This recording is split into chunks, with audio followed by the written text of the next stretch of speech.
Wars and persecution. They're also due to climate crisis, um, uh, like you saw the problems we had with the coronavirus recently, bad governance in many countries, and also lack of human rights and basic human needs in many countries around the world. Now, since, as Rakesh mentioned to you, I have been in the UN for many years, over close to four decades actually, and I worked most of my time in UNHCR. Two particular issues that confronts all of us in the humanitarian community when dealing with forcibly displaced people are as follows. One is what we see in the global south, that means in Africa, Latin America, Asia, what we see in the global south, the shrinking of the humanitarian space. And that means that the space that is given to us to do our job, like all the humanitarian workers who are in these countries, receiving refugees, working in the refugee camps, providing them with the basic assistance, water, food, etc. This space is shrinking because there is wars and conflicts going on, and often host countries sometimes also do not allow access to organization like UNHCR to refugees. And second thing that we see in the global north, where I'm sitting talking to you, is the erosion in the asylum system, which means that the the part of asylum is something it's shrined in international humanitarian human rights. Often people don't are able to seek asylum. There are lots of hindrance involved in it. Many countries are closing their door towards asylum, or they select people, group of refugees, according to who they want in the country, rather than all according to international law. So these are the some of the two important challenges that we are facing. Again, shrinking of the humanitarian space in the global south, and the erosion in the asylum system in the north, meaning in the west, north meaning Europe, North America, Australia, New Zealand, and places like that. Now, one thing that I want to mention here, which you are aware of already very much, is that the world basically is at war. There are many conflicts going on. It is not only the Ukrainian conflict we see in this side of the world, but also the Sudan, as you are hearing about it, and many others. Despite the call from the UN Secretary General for a global ceasefire, the world remains at war, and most people fleeing from one of the multiple conflicts fought around the globe that contributed to the 100 million figure that I mentioned to you above. There are different types of conflicts. There are the conventional wars, non-conventional wars, proxy conflicts, and others.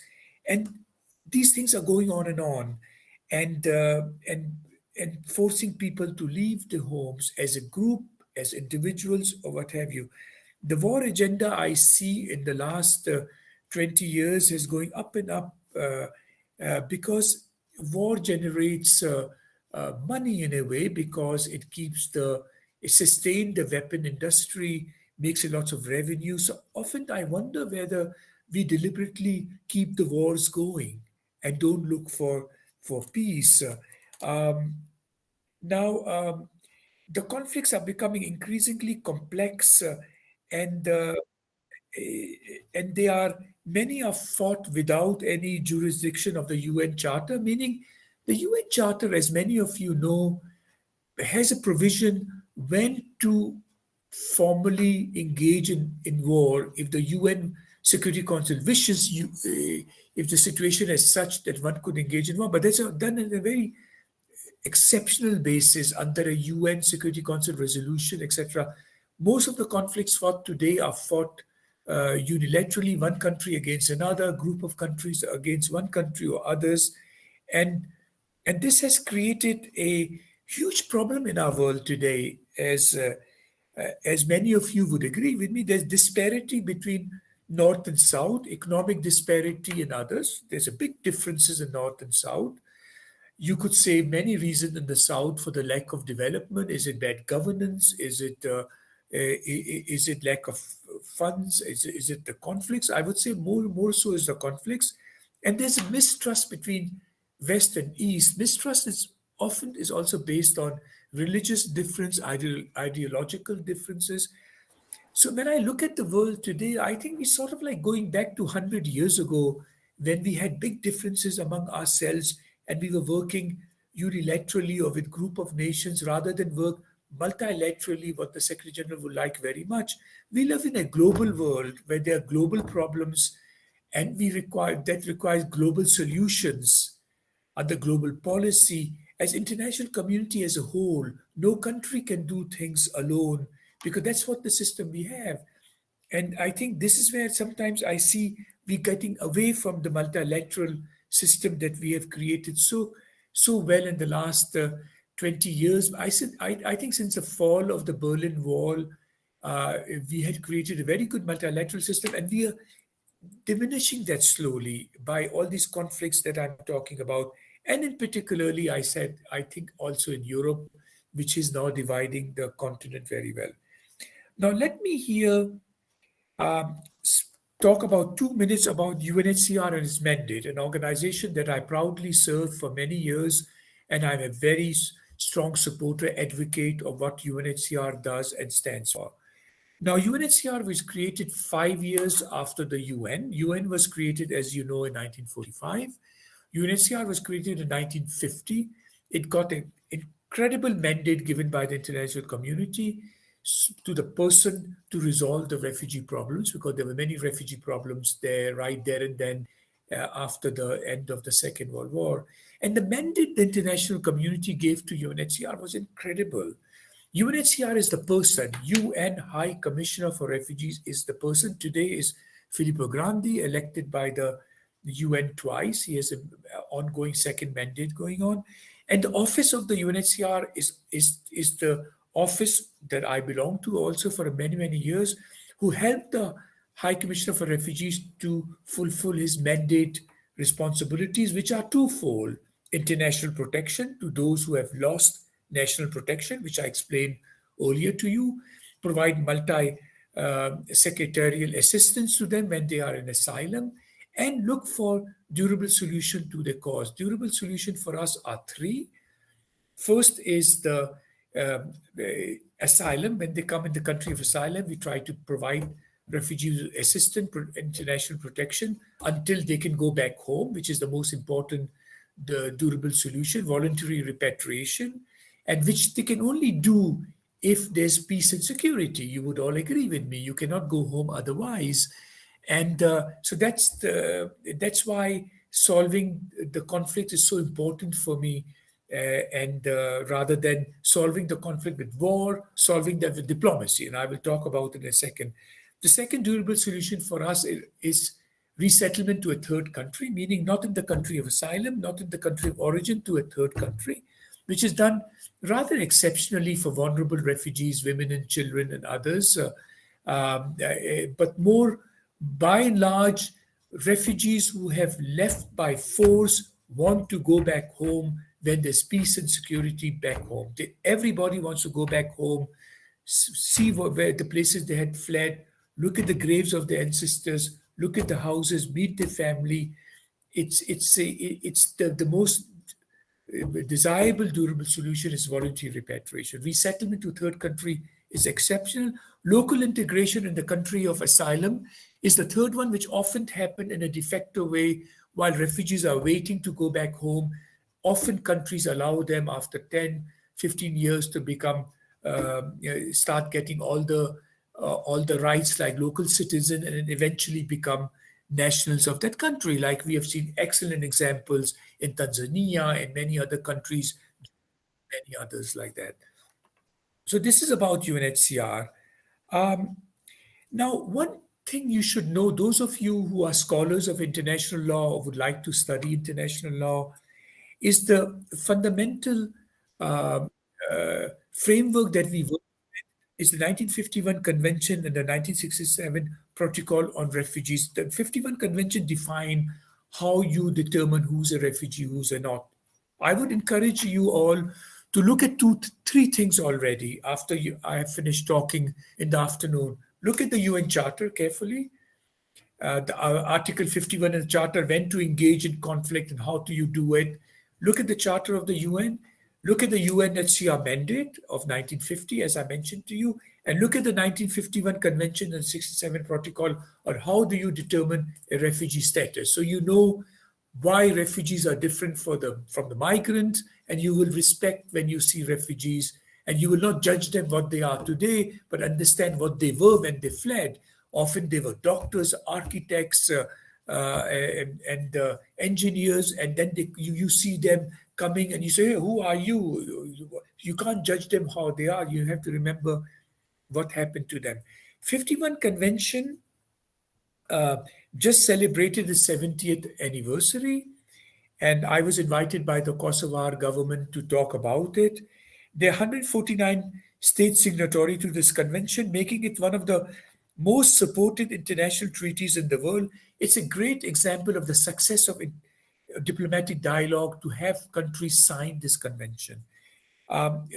Countries use that convention and fulfill the obligations under the convention. That means give asylum to refugees, keep them in the country until a solution is found, not refool them back, which means send them home by force when there's no solution and peace and security in the country, which is completely not allowed under the convention. You have to, when you have given somebody asylum, they stay in your country until a solution is found.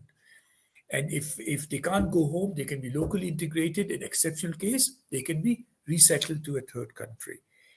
Um, but in the convention, I can go one more, 2 minutes more for those of you who are indeed studying international law. There are four issues of consideration with the 1951 convention today. First is that many refugees still do not enjoy the minimum standards when they apply for asylum. In some countries they do, in other countries they don't. Host countries use the sovereignty to decide what they provide to refugees when they enter the country. Some caseload they give more, some caseload they give less, or they give everybody less. Often they need to do the same as for national population, less than, of course, providing them the nationality, but at least provide them access to health, education, water, sanitation, and so forth. Second thing is that burden of refugee hosting a large refugee population in developing country. If you look at the refugees today, if you say, Athar, where are the refugees? You will note most of them are in the global south. For generations, for decades, refugees are hosted in countries like Pakistan, my country of origin, Iran, Kenya, and Uganda, Jordan, and Lebanon, and Turkey, and Colombia, and Bangladesh, and the list goes on. You know, so when the refugees start coming in Europe, they say, "Hey, my God, refugees are coming!" My God, please take it easy. You were refugees yourself when the wars were going on. Now the refugees are coming to your country. So we work with the European countries, and amazingly, there was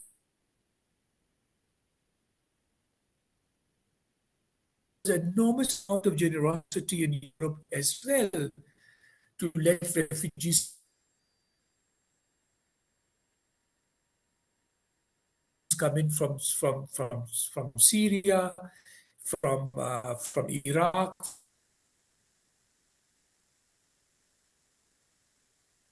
from Afghanistan, from Eritrea,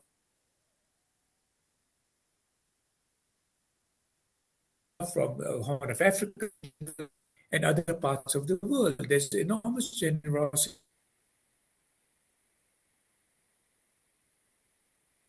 There was enormous generosity from donor countries like the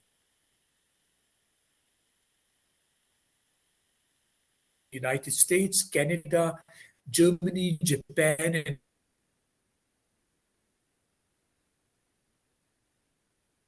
many others, providing enormous amount of funds despite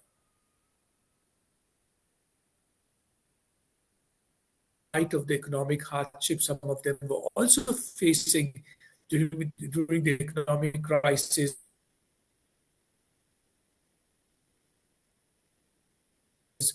COVID, etc. But generosity is always there, I have to say.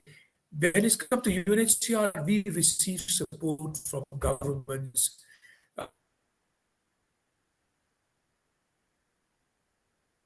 all the time. I must say, I can say that. Now, the third thing is that the third point is that the durable solution, the ones I explained to you earlier, the three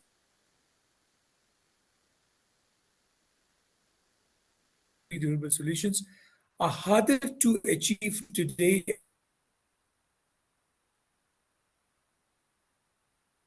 As solutions are, you can see, we always have problems with IT, and that's why sometimes I wonder whether whether digital system works so well, because when I do these meetings and conferences using the digital system, often things are interrupted. But anyway, I was telling you about the four challenges that we are facing with the 1951 convention. I mentioned to you, those of you who heard me. First is that many refugees still do not enjoy the minimum standards.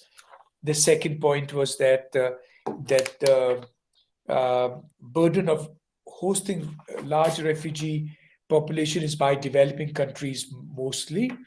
And the third point, I was saying the durable solutions are harder to achieve today, as solutions are not humanitarians but political.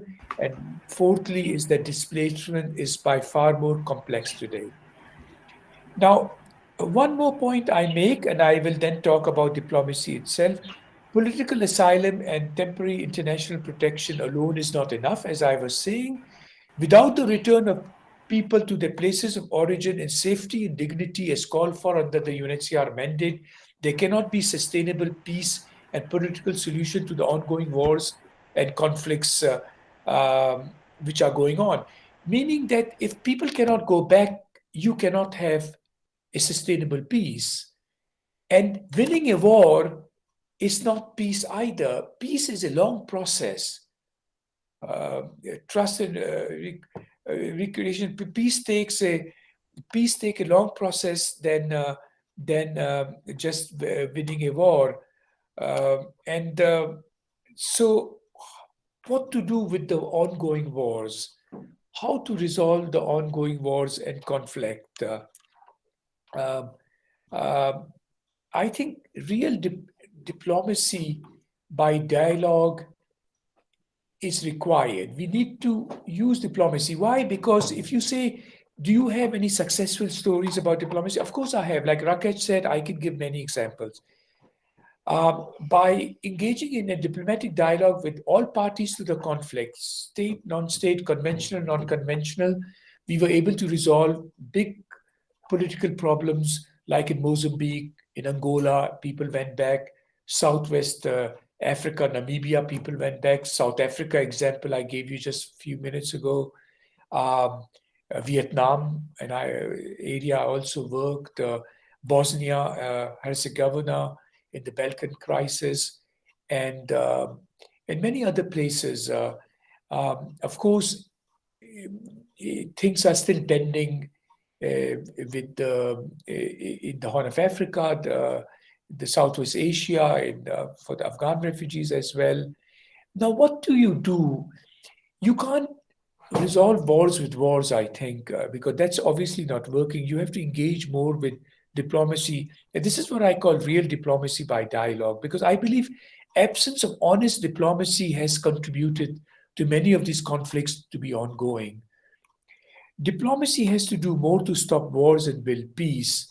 Diplomacy takes time, as I keep on telling my colleagues, but shows better results, and better results than wars and others. Diplomacy is a very important tool for us today, and the Secretary General himself engages in multilateral diplomacy in his work with his diplomatic and political envoys around the world. But we need a new style of diplomacy today that could complement the Secretary General's new agenda for peace, which he announced at the last General Assembly meeting. mm, Rather than continuing with the war agenda, we need to engage more in the theater of diplomacy than the theater of war. mm, Theater diplomacy is that you meet with all parties to the conflict wherever there's an opportunity to do so. You dialogue with them. Now, how do you dialogue? What do you say? Who do you meet? Let me spend 5 minutes, then I'm just going to stop and take questions, and I don't want to talk throughout. Like I said just now, winning or losing a war is not enough. Truth and reconciliation efforts are fundamental and needed to build sustainable peace and development, enabling voluntary return of people in dignity and honor. That I want to receive voluntary return in dignity and honor, meaning that people need to sign that they understand. Yes, Mr. Sultan Khan, I understood that there are positive changes in my country of origin, and I have now, in an informed manner, decided to go back. And I know that UN will be there in my country of origin to ensure my reintegration back home. That's when they go back. That's how the Mozambicans, the Angolans, the Vietnamese, the South Africans, the people in the Balkan crisis, and many others, the Cambodians, have gone back home. So uh, that's the most important return of the people. We need honest, even-handed diplomatic envoys with full plenipotentiary power, conducting diplomatic dialogue with all parties to the conflict, state and non-state agents, ensuring a certain style of communication, both written and verbal, to respect host country cultures, sensitivities, and traditions. Very important.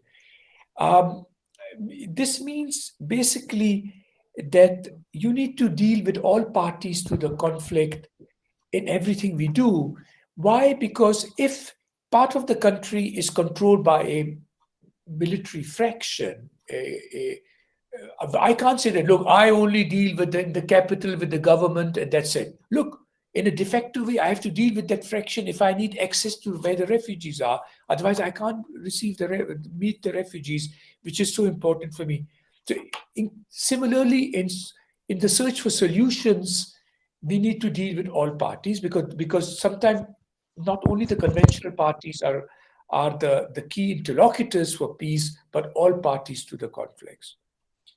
And um, uh,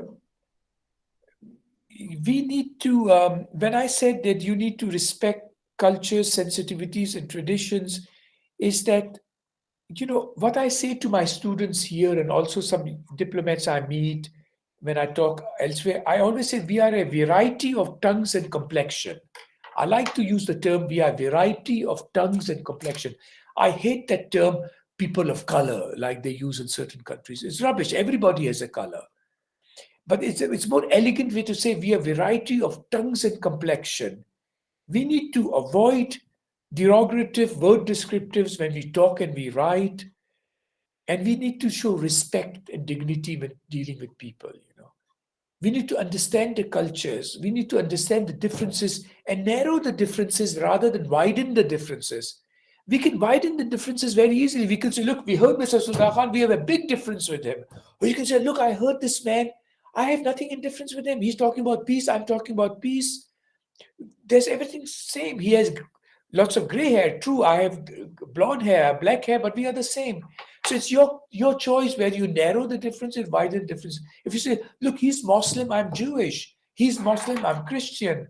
Or he's Muslim, I'm Buddhist. But look, when I look at the ideologies, hardly any difference. Each religion talks about peace. Hardly any difference. So that's what I mean. Narrow the differences. Avoid intellectual and cultural arrogance.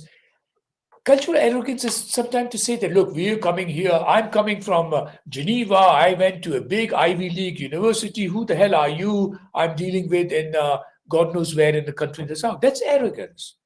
You have to earn your title. I can't say I'm the big diplomatic envoy. You have to earn your title by proving to the world what you do successfully. Then people will say, this man makes sense. You can't say, I am the one, this is my diplomatic papers, listen to me. People say, who the hell are you? We are waiting 40 years, wars are going on. Who are you? But slowly they talk to you and they respect you then and start engaging in a dialogue of trust and confidence. And that will slowly brings you forward to a peace and security in the country then.